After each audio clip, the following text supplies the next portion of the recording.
compassion is the key word for the day for Friday the 13th.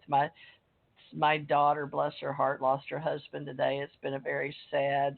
I've been up all night with her since 12. She died last night, Friday the 13th at 12:12. So God bless him, folks, because we're here such a short time. And I have been ushering in this ascension age for a while. So this is my first time to have a newbie like Bridgett saying this is her first time on earth, but to be so open minded and to know who she is on many levels and many dimensions and out there is just a delight for me. So I'm asking open ended questions, and I apologize, Bridgett, for making you Well, feel uncomfortable. But Mad, go ahead. You're wanting to say something. I've said that before too. That this is the first time I've been here, Well, let's talk and it's about the that. last What makes time. you It's the think last so? time too. You learn every to learn in this container and get back out there and play some more, huh? We came down here to use this container so we can. Well, the entire world they know that scientifically in quantum physics, science with CERN, that we are all in a container out there. There's finally they're admitting the filter of the field is out there, and it really does have energy and mass and matter. And they're finally given it a name, although that Higgs theory with the Higgs boson, and then we have the zoo now with the quarks and the gluons and all of that, with all these numbers now way below this the atom. So the world's changing. We're in the very transient type of reality right now. It's very fluid.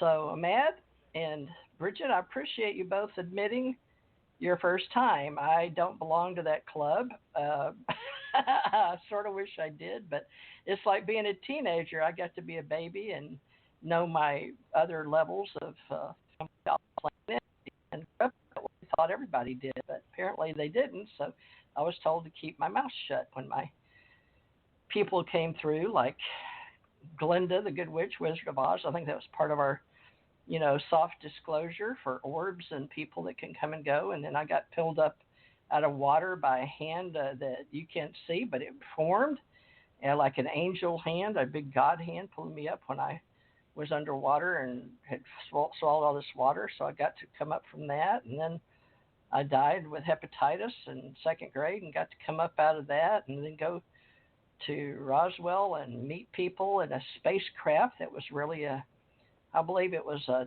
different type of ship from another dimension in this universe, but that's part of who I am now. And then I got to work with them my whole life, coming and going with seeing them, and other people could see them go over and they would make a sound. So I've had a lot of interesting experiences with people, and then people saying, that woman over there, I knew she wasn't from this planet. She was very interesting. So they said she was very important. And I've got to work with people that uh, they don't talk. They just expect you to be psychically in tune with them if you want to hear, or just I had to sit down and be quiet so they could talk on other levels. So there's all kind of people on the planet, and we're just starting to acknowledge those that bring knowledge, not just first timers. So, but it's important that we learn to acknowledge each other. So Bridgett is bringing a whole new flavor. Now, Mad, I know that you're important to me, and especially your artwork, because you bring in all these other worlds out there where people live with colors, and you can see things, and you put them in your artwork, in your graphic artwork. And you've also been painting during the day so you can put food on the table. You are putting food on the table, right? Mad these Oh days. yeah, yeah. Oh yeah. Okay. Gotta Well, eat, you know. you got to eat, yeah.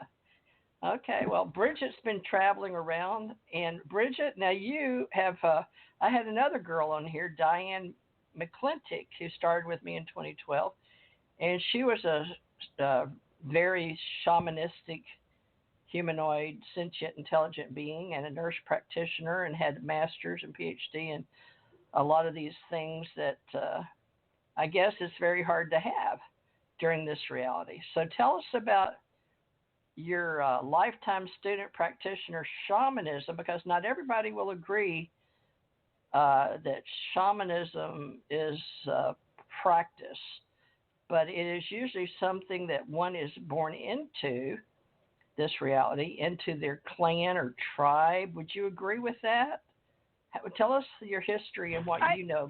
I don't know. I mean, there's so it's like shamanism has kind of been exploited, and so all I can do is I can explain to people what I believe that it is. And sometimes I have to, Native friends of mine, or I've had Native teachers in the past who I've had to actually also explain this to, because in a lot of Native American culture, they don't really like the word shaman. I mean, shaman it can be selfish. It's not community oriented.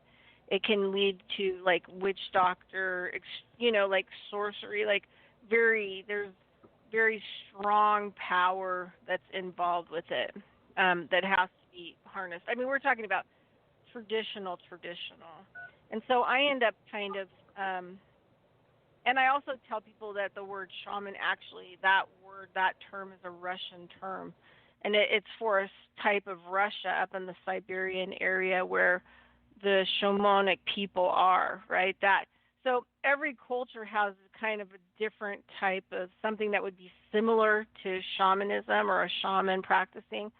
So you'd have like witch doctor, people do voodoo, you even have like Tibetan Buddhists that are very extreme in their very, very traditional practices, so that they can defeat gravity and a lot of these other things. There's lots of types of hardcore. I even think like types of, the Kabbalah, with the symbols and stuff, with Kabbalistic. I think that's kind of on the border. That's kind of a shamanism type practice. So there's all these different practices, but it would be called something else, in each culture. Native people in the Americas may call it like a medicine person. South America, there's different kinds of terms. Nagual, they use the word shaman, sorcery. There's also a couple other terms that probably would be used. But so all over the world, I think that there are leftover like shamanism type practices from different cultures, but they would call them different things. And mine, a lot of the work that I do was kind of born that way genetically from my dad and from Russia, and so it being born in America and having, I feel sometimes like a genetic pull towards this kind of stuff, the really kind of underneath stuff. And in shamanism, remember, we don't concern ourselves that much with the dark or the light, right? We try to walk in the balance of it all. So we don't use as much power against fighting against it.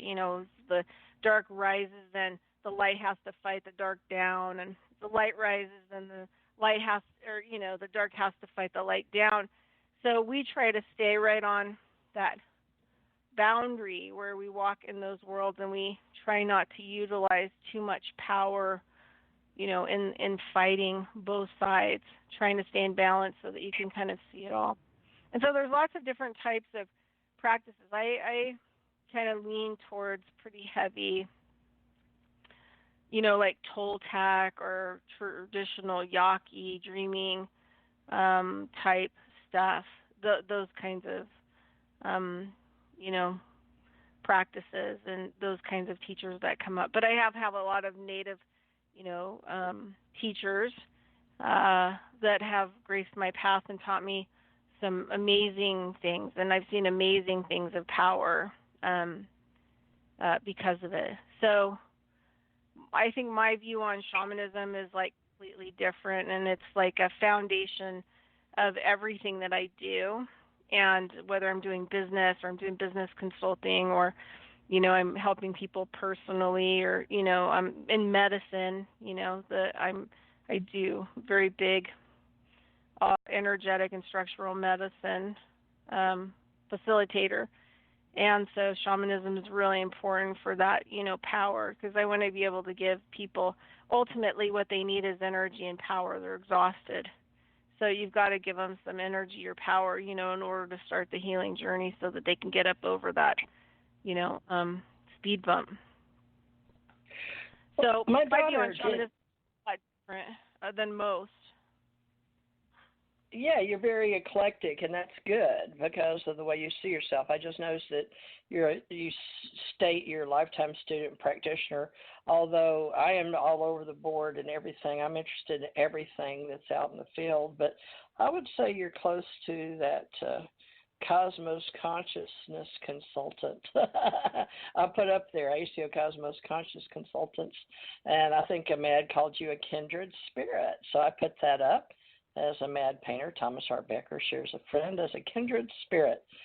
So Thomas R. Becker is one of these that brings people together, and he brought you and I together, and I think that's wonderful. Now, Matt, what did you envision us doing tonight as kindred spirits? Are you eating dinner, or can you participate tonight? I think we're doing what we were intended to do, is talk. Wisdom from the Oracle, Thomas R. Becker, folks. I don't know about that. But... I'm in a good mood, even though my daughter's husband died. I know it's a new chapter in her life. Well, Star Child, are you familiar, a mad painter, with the various levels and waves? Have you done interviews like Dolores Cannon? Or let's let Bridgett, tell us about this Star Child energy of yours, and what is this second grand wave? And you know who Dolores Cannon is? She's passed. Is that something you? Well, I read a lot of her stuff that actually kind of helped me a little bit, a long time ago. And one of the things that I kept noticing was that, there's people. Well, there was like a first grand wave. I think that the people would be, I don't know how old they'd be now, but if I'm 50, I'd say like probably around 65, somewhere in that area, give or take on both sides, 2 years. But during people who would be around 65, there was a really, Dolores Canyon talks about it, about like the first wave. That would have been the first wave of star people. Being put into. I met Dolores. She put me in the first wave category. But I was like a very ancient soul. So she had a problem with the words, but I enjoyed her. The government sent me via my husband, that was an engineer, like a GS-13, to take me to meet Dolores Cannon in Arkansas. Drove me cross country from Hawaii. So she must have been pretty important for me to go meet her. It was amazing. She wanted me to stay there, and over the weekend they just had a convention, their convention, and she wanted me to meet her daughter. So I got to go to her office. It was pretty cool. So did you ever meet her, human form? No. I'm really picky about the people that I pick up and read their stuff. I mean, more active now of reaching out and trying to talk to people and see if I can get people on my show to talk about, what they do.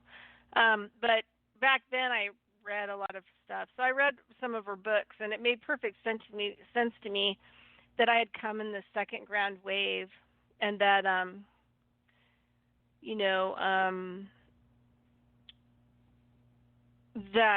that kind of made sense, because there were a lot of us that were on the bad side of mental health. So a lot of the first wave and second wave, I mean, more in the second wave survived than the first wave. I mean, that was like a huge bump, because those beings, you just didn't really have a path or anything. They were just kind of all thrown here. And then they were decimated too by medicine and NASA and all these people. They kidnapped a lot of them, and they did bad things to him. And my mom was way older. She wouldn't have come in the first wave, but she was a lot different. She was a different kind of bloodline too. But she was handled, and she was tortured. She got married to a guy. Yeah, this is like 1958. And my mom just he was kind of like a, kind of a